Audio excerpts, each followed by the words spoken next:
All right, welcome guys and girls. We're on 9.2.4. How does it grow? Simple interest and tips. When you are dealing with money, it is important to have strategies for calculating or estimating cents quickly and accurately. In this lesson, you'll look at a variety of situations involving money in which percents are important. One of these is calculating the amount of a tip or gratitude for a meal at a restaurant, and the other is calculating simple interest. When the amount added or paid is determined only by the original amount borrowed or deposited, this is called simple interest.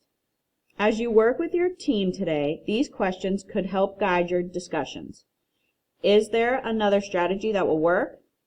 Is there a more efficient way? Is the answer reasonable? So we're going to start with question 9-70. What is the tip? Kendra has 3 friends who have birthdays during the summer. Every year she buys them dinner to celebrate. This year the bill for dinner came to $125. Kendra says, I like to leave a tip for our waiter person for good service, but I never know how much money to leave. Rhonda replies, I always leave a 15% tip. Then Shirley says, but our service was really good, so I think you should leave 20%.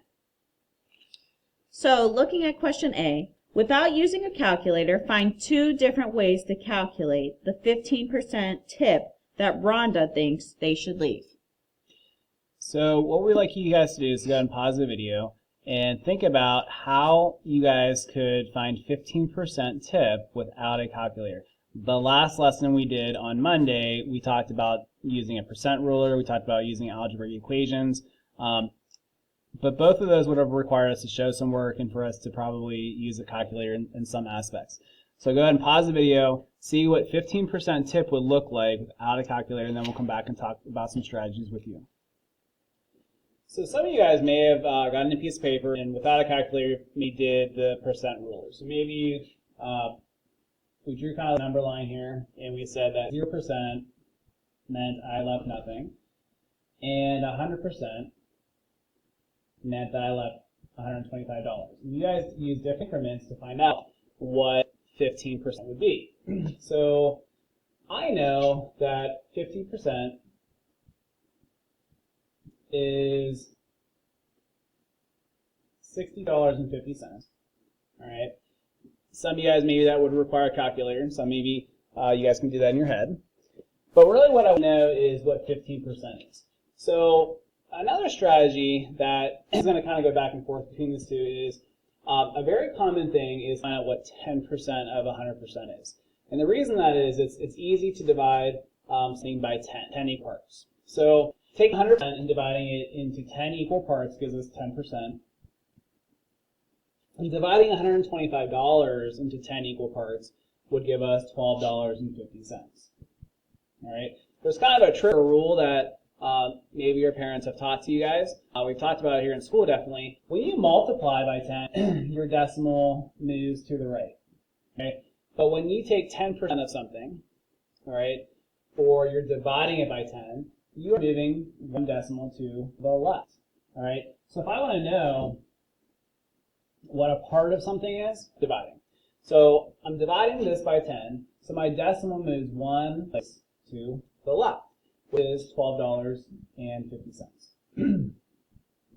So $12.50 is 10%. I can find that with my percent ruler, or I can find it just by understanding that my decimal moves to the left, right when I multiply divide by 10. All right. So if 10% is $12.50, then that additional 5% tip would be half of that. Okay. So $6.25. Again, that's taking half of this. And in your head, you can probably add $12.50 and $6.25 to give you $18.75. So again, why is this something you guys can do in your head? Well, everybody in here move your decimal in one place to the left and get $12.50. All of us should be able to find out what half of this is in our head. And we should then be able to add them. $12.50 and $6.25 give us $18.75. So if we use our percent ruler, we would still find that 15% was $18.75. All right, if you guys have a different way that you guys approached it, something that maybe we didn't talk about today, maybe share it in the class comments and let your classmates see what you guys.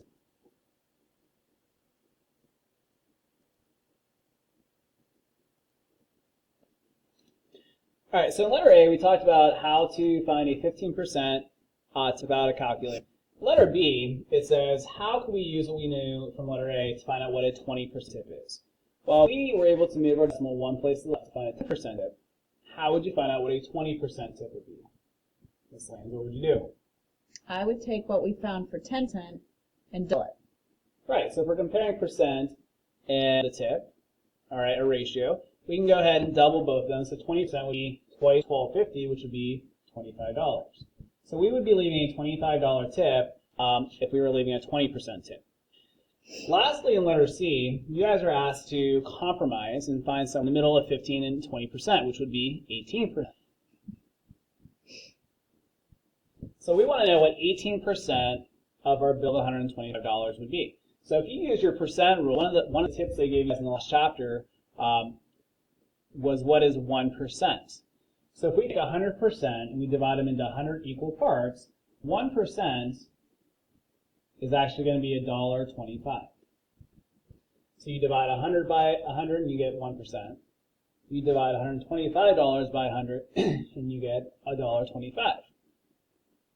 So $1.25 is 1%, but we want 18%, so we would multiply it by 18, okay, which would be a tip of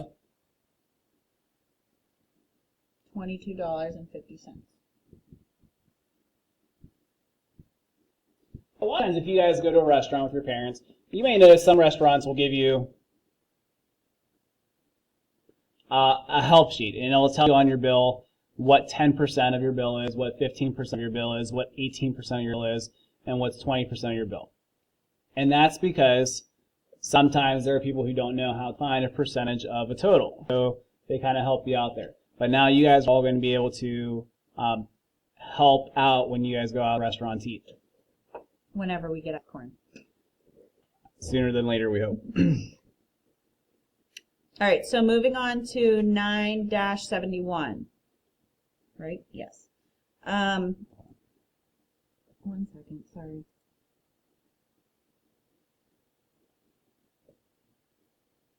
Okay, so 9-71. Lorraine's father wanted to teach her about saving money. He offered to act as a bank and keep her money safe for her. He even said he would pay her 4% simple interest on her money for a year. In other words, if she gave him money to keep for her, after 1 year, he would add 4% of the original amount, the principal, to her savings.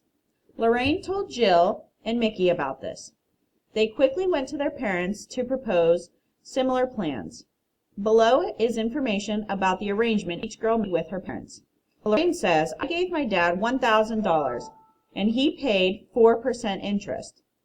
Jill said, my mom offered to pay me 5 5/10% interest and I gave her $800. Mickey explains, I gave my $950 to my parents.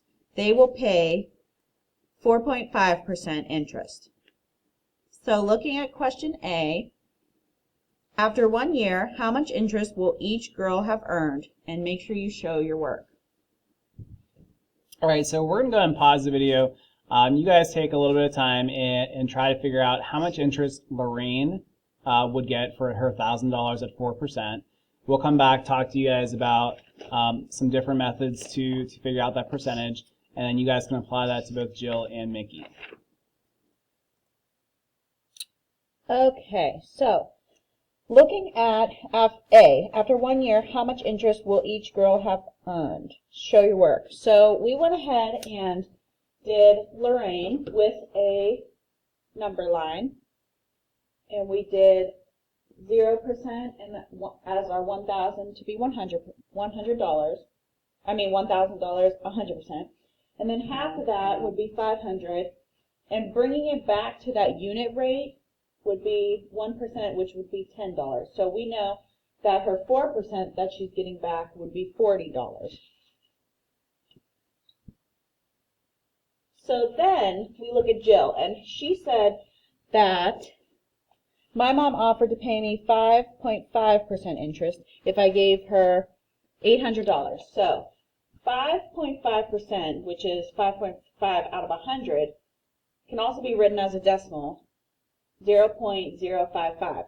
And in order to find the amount, we have to multiply by the $800 she gave her mother, which then leaves us with $44.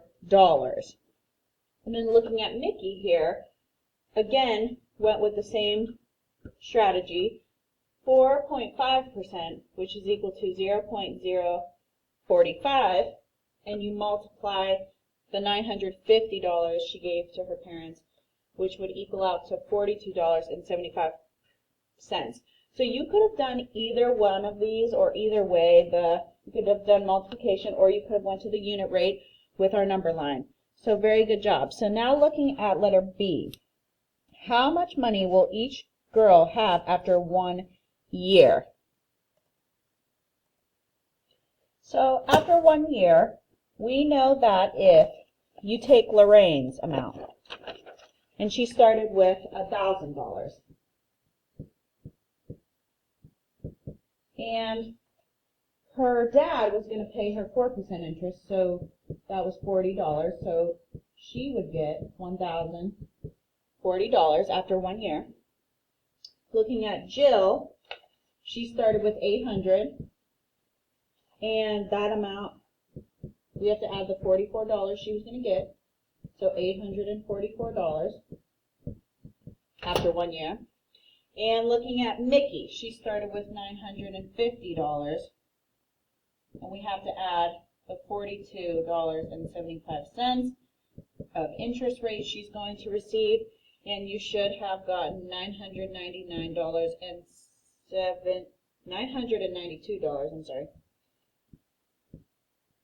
and 75 cents. So very good job today, and we will see you tomorrow. Have a good day.